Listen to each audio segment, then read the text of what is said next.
बीते 28 अप्रैल को उत्तर प्रदेश के सीतापुर की रैली में उत्तर प्रदेश की पूर्व मुख्यमंत्री और बसपा सुप्रीमो मायावती के भतीजे आकाश आनंद ने योगी आदित्यनाथ की सरकार की तालिबान से तुलना करते हुए उसे आतंकवादियों की सरकार कहा था। इसके अलावा उन्होंने लोगों से कहा था कि वो ऐसी सरकार को जूतों से जवाब दे। आकाश के उस भाषण और उस दौरान बोले गए शब्दों को सबने सुना था। मुख्यमंत्री आदित्यनाथ, योगी समेत देश की तमाम राजनीतिक पार्टी के नेताओं ने भी सुनी होगी। निश्चित तौर पर आकाश आनंद के शब्द चुभने वाले थे, लेकिन आश्चर्य इस बात का है कि भाजपा के नेता आकाश को कुछ जवाब दे उसके पहले मायावती ने अपने भतीजे को जवाब दे दिया। जवाब ही नहीं बल्कि उसे नेशनल कोऑर्डिनेटर के पद से भी हटा दिया। उन्हें दिया हुआ अपना उत्तराधिकार भी उनसे वापस ले लिया। ऐसे में एक सवाल पैदा होता है कि आखिर मायावती ने ऐसा क्यों किया। जिस भतीजे को लगभग 1 साल पहले बहुत ही गर्मजोशी से पार्टी का कोऑर्डिनेटर बनाया था, जिसे अपना उत्तराधिकारी पेश किया था, उसे एक झटके में दूर क्यों कर दिया। बात सिर्फ आकाश के भाषणों की नहीं है, उन्हें हटाने के पीछे बात कुछ और ही है। आज हम अपने वीडियो के जरिए उन्हीं बातों का जिक्र करेंगे जो आकाश को उनके सभी पदों से हटाने की वजहें बनी। आगे बढ़ने से पहले आइए जान लेते हैं कि मायावती ने आकाश को हटाने का कारण क्या बताया और हटाने के बाद क्या कहा।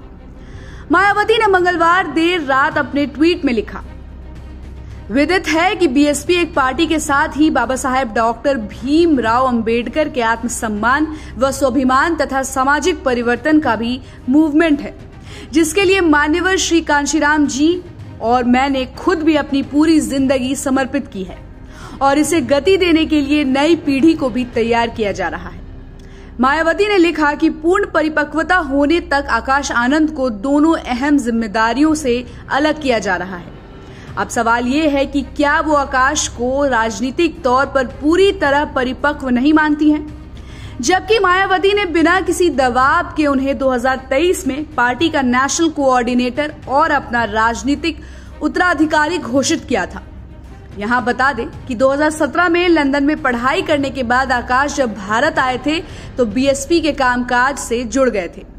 मई 2017 में सहारनपुर में ठाकुरों और दलितों के बीच संघर्ष के समय वो मायावती के साथ वहां गए थे। इसके पहले आकाश 2019 से पार्टी के नेशनल कोऑर्डिनेटर के तौर पर काम भी करते रहे। उन्हें सभी पदों से मुक्त करने के बाद सवाल पैदा होता है कि अगर वो पूर्ण परिपक्व नहीं है तो मायावती ने उन्हें अपना उत्तराधिकारी और पार्टी का नेशनल कोऑर्डिनेटर बनाकर गलती की थी, और क्या अब उन्होंने उन्हें हटाकर अपनी गलती सुधारी है या इसके पीछे की कहानी कुछ और है। देश में लोकसभा चुनाव के तीसरे चरण की वोटिंग खत्म होने के चंद घंटे बाद ही मायावती के इस ऐलान ने पार्टी कार्यकर्ताओं, राजनीतिक दलों और विश्लेषकों को हैरत में डाल दिया है। वैसे राजनीतिक विश्लेषकों का कहना है कि मायावती और उनकी पार्टी के लिए लोकसभा चुनाव करो या मरो का चुनाव है। 2019 के लोकसभा चुनाव में बीएसपी यूपी में समाजवादी पार्टी के साथ मिलकर लड़ी थी। पार्टी ने 10 सीटें जीती थी, लेकिन इससे सिर्फ 3.67% वोट मिले थे। ये भी सत्य है कि अगर 2019 के लोकसभा चुनाव में उनका सपा से गठबंधन नहीं हुआ होता तो शायद उनके इतने सांसद नहीं होते। 2009 के चुनाव में बसपा ने 21 सीटें जीती थी, जबकि 2022 के विधानसभा चुनाव में यूपी में वो सिर्फ 1 सीट जीत पाई। चुनाव में इस निराशाजनक प्रदर्शन के बाद बीएसपी ने बीजेपी के खिलाफ अपने सुर नरम कर दिए थे। मायावती के बीजेपी से गठबंधन के कयास भी लगाए जाते रहे हैं। पिछले कुछ अरसे से बीएसपी बीजेपी के प्रति कम आक्रामक दिखी है।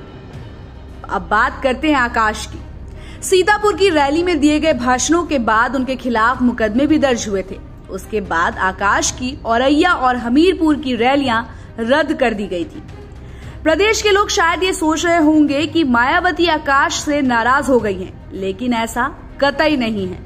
ना तो वो आकाश से नाराज हो सकती हैं और ना ही वो आकाश को अपने से दूर कर सकती हैं। मायावती को पता है कि उन्हें अपनी विरासत अपने किसी खास को ही सौंपनी है और आकाश से ज्यादा खास उनका कोई और नहीं है। मायावती चाहती है कि आकाश पर अभी से कुछ ऐसे आरोप न लगे और ना ही उस पर कोई मुकदमा दर्ज हो, क्योंकि अभी वो छोटा भी है और राजनीतिक रूप से परिपक्व भी नहीं है। दूसरी बात यह है कि मायावती इस समय चारों ओर से घिरी हुई है।